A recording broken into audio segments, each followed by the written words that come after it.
કેમ છો ખેડૂત મિત્રો? બનાસની ખેતી ચેનલમાં હું ગણપતભાઈ ચૌધરી તમારું સ્વાગત કરું છું। આજે તારીખ 8/9/2025ના રોજ આપણો વિડીયો છે કે વાવ થરાદ અને તેની આજુબાજુના ભાભર સુઈગામ વિસ્તારની અંદર ખૂબ એવો વરસાદ પડ્યો છે, જેના લીધે ખેડૂતોને ખૂબ જ નુકસાન થયું છે, તેને લગતો છે। તો આ વિડીયો પૂરો જોજો અને અમારો વિડીયો પસંદ આવે તો આગળ શેર કરજો। તમારે પહેલી વખત ચેનલની અંદર આવ્યા હોય તો અમારી બનાસની ખેતી ચેનલને સબસ્ક્રાઇબ કરો અને તેની બાજુમાં આપેલું બેલનું આઇકોન જરૂર દબાવો, જેથી કરીને અમારા આવનાર તમામ વિડીયોનું નોટિફિકેશન સૌથી પહેલાં તમને તમારા મોબાઈલની અંદર મળી શકે। હવે 6 તારીખના રોજ સાંજે 5-6 વાગ્યાની આસપાસ વરસાદ ચાલુ થયો, ત્યારે અમુક જે હવામાન નિષ્ણાતો છે તે આગાહી કરતા હતા કે આ વિસ્તારની અંદર સારો એવો વરસાદ થશે, પણ તેમનું અનુમાન એવું હતું કે ઝાલોર સિરોહીની અંદર તેનું મેન એપિસેન્ટર રહેશે। પણ 6/9/2025ના રોજ વરસાદ ચાલુ થયો।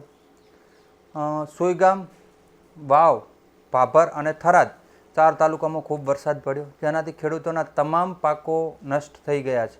અત્યારે હું જ્યારે વિડીયો બનાવું છું તેની અંદર તમને બતાવશું। થરાદ તાલુકાની અંદર જે પપૈયાનું વાવેતર હતું તે તમે વિડીયોમાં જોઈ શકો છો। પપૈયાનો પાક સંપૂર્ણ નષ્ટ થઈ ગયો છે, વધારે પડતા પવનના લીધે 70થી 80ની ઝડપે પવન ફૂંકાયો હતો।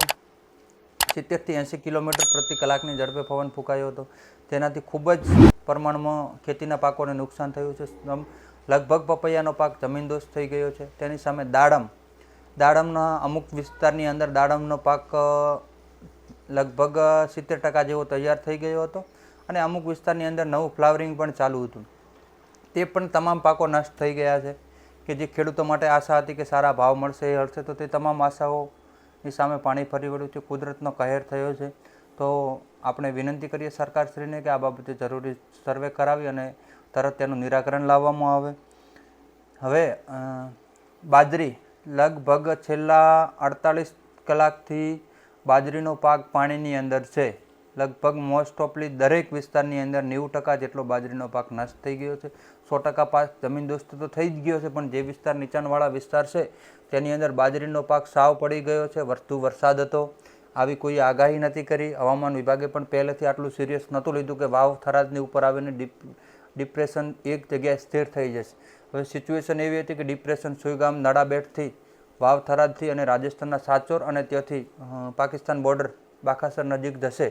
હવે સિચ્યુએશન એવી થઈ કે વાવ થરાદની નજીક આવીને ડિપ્રેશન 3 કલાક એ જ જગ્યાએ સ્થિર થઈ ગયું, જેના લીધે બહુ જ પવન ફૂંકાયો। હજી પણ પવન ચાલુ જ છે, વરસાદ પણ ચાલુ છે, ખૂબ જ વરસાદ પડ્યો। સુઈગામની અંદર લગભગ 4 થી 5 કલાકની અંદર 9 ઇંચ જેટલો વરસાદ પડ્યો। નડાબેટ બોર્ડર હતી, તે બોર્ડર પણ સંપૂર્ણ પાણીની અંદર આવી ગઈ હતી, ત્યાં જવાના રસ્તાઓ પણ પાણીની અંદર ઉપર પાણી આવી ગયું હતું, બેટની અંદર ફેરવાઈ ગયું હતું। સામે લુણી નદીનું હતું, જવાઈ બંધથી જે પાણી આવે લુણી નદીમાં, તે પણ બંને નદીઓનું પાણી રેલ નદીની અંદર પણ આવક ચાલુ થઈ ગઈ છે। તો આ સમગ્ર પાણીના લીધે ત્યાં પણ ખૂબ જ નુકસાન થયું છે। સુઈગામ તાલુકાની અંદર એરંડાનો પાક નષ્ટ થઈ ગયો છે, જે લીમડા અને તેના પાન હતા તે પણ નથી રહ્યા, તો એરંડાનું કોઈ જ પ્રકારનું પાન બચ્યું નથી, સમગ્ર બેટમાં ફેરવાઈ ગયું છે। નીચાણવાળા ખેડૂતોનું એરંડા પાક વધુ પાણી ના સહન કરતો હોવાથી સુઈગામ તાલુકાના એરંડાનો તમામ પાક નષ્ટ થઈ ગયો છે। તે જ પરિસ્થિતિ ભાભરની અંદર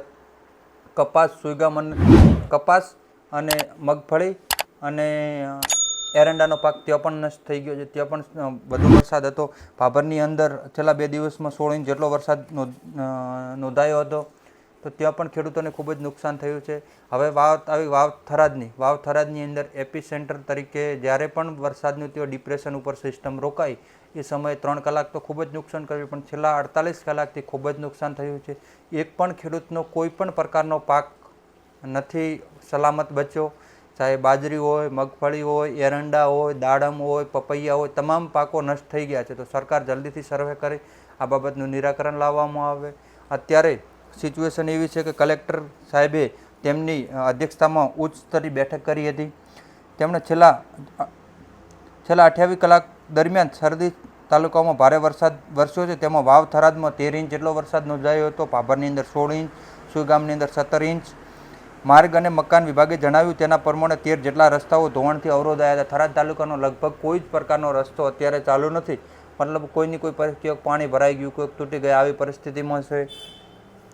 હાલમાં જિલ્લામાં એનડીઆરએફ અને એનડીઆરએફની એક ટીમ અને એસડીઆરએફની 2 ટીમો રેસ્ક્યુ માટે તૈયાર છે। તૈનાત છે અને સરકારશ્રી દ્વારા વધુ ટીમો પણ મોકલવામાં આવી રહી છે. તેવી જ બાબત UGVCLની અંદર પણ વીજળીનો પુરવઠો ખોરવાઈ જતો ત્યાંથી પણ મહેસાણાથી ટીમો થરાદની અંદર આવવા રવાના થઈ હતી. કલેક્ટર સાહેબે અપીલ કરી હતી કે નદી કાંઠા તથા નીચાણવાળા વિસ્તારોમાં ન જવું અને વહીવટીતંત્રની સૂચનાઓનું પાલન કરવા વિનંતી કરી હતી. વરસાદી પવનથી 260 જેટલા થાંભલાઓ નુકસાન થયું છે અને 280 જેટલા ગામોની અંદર વીજ પુરવઠો સંપૂર્ણપણે ખોરવાઈ ગયો છે. વીજ પુરવઠો ઝડપી અને પુનઃસ્થાપિત કરવા માટે અત્યારે ટીમો કામે લાગી ગઈ છે. બનાસ ડેરીના સહયોગથી ફૂડ પેકેટ તૈયાર કરાયા છે, જે અસરગ્રસ્ત વિસ્તારોના લોકોને પહોંચાડવામાં આવશે.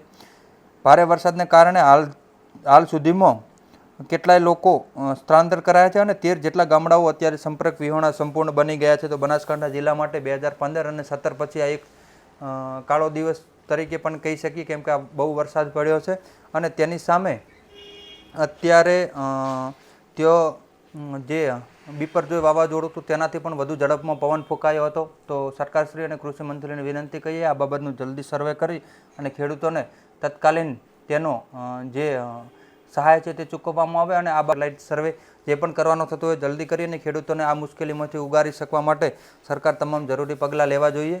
તો ખેડૂતો માટે એક આ હું તમને બતાવી રહ્યો છું, તેની અંદર બાજરી જેવા પાકોના વિડીયો છે, મગફળીના પાકના વિડીયો છે, તે તમે જોયા હશે. તો અમારો વિડીયો અવશ્ય શેર કરજો અને બીજા ખેડૂતોને શેર કરજો અને બનાસની ખેતી ચેનલને સબસ્ક્રાઇબ ના કરી હોય તો સબસ્ક્રાઇબ કરો અને તેની બાજુમાં આપેલું બેલનું આઇકોન છે તે જરૂર દબાવો, જેથી કરીને અમારા તમામ વિડીયોની માહિતી સૌથી પહેલાં તમને મળી શકે. હવે જે ધાનેરા વિસ્તારની અંદરથી આવતી રેલ નદી અને તેમજ બીજી લોકલ 4-5 નદીઓ છે કે તેની અંદર પણ પાણીનો પ્રવાહ વધી રહ્યો છે, તો તે પ્રવાહની અંદર જવાનું ટાળવું. અત્યારે ગભરાવું નહીં પણ સતર્ક રહેવાની જરૂરિયાત છે, કેમ કે વરસાદી વાતાવરણ લગભગ હવે સિસ્ટમ નિષ્ક્રિય થઈ ગઈ, પણ થોડા મહંત અંશે પવન અને વરસાદ જોવા મળી શકે છે તેવું કૃષિ નિષ્ણાંતોનું કહેવું છે. તો સરકારશ્રી ના હવામાન ખાતું